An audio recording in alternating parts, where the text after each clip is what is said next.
السلام علیکم دوستانو، شیردل تخنیکی معلوماتي چینل ته ښه راغلاست دوستانو. الله تعالی دې وکړي چې د صحت او عافیت جامه په تن ولرئ. دوستانو زموږ د نن ورځې ټاپک او موضوع دا د انلاک مصرف میټر په باره کې ده. موږ څنګه کولی شو په خپلو کورونو کې دغه په اسانۍ سره هغه نصب کړو. دوستانو اوله کې دلته دغه سکرو تاسې نه دا به دې کولاو کړئ. د هغې نه وروسته دا څلور د سکروګانو ځایونه دي.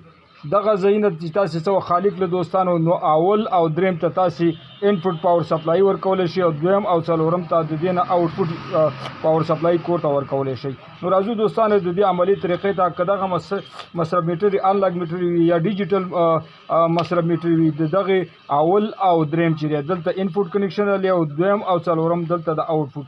راځو د دې عملي طریقې ته دوستانو. مثلا دغه زموږ پاور کیبل دی دوستانو. اول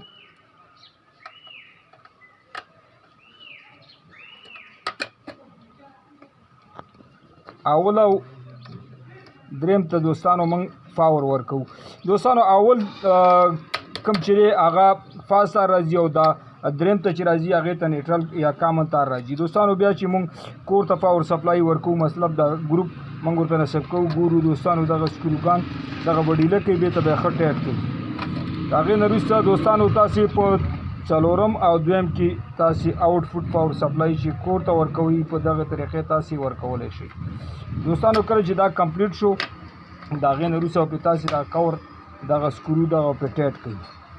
دوستانو کله چې دغه سکرو تاسې ټیټ کوي د هغې نه وروسته دا به ټیسټ کوي، وبیا ګوري چې دا صحیح دی که نه.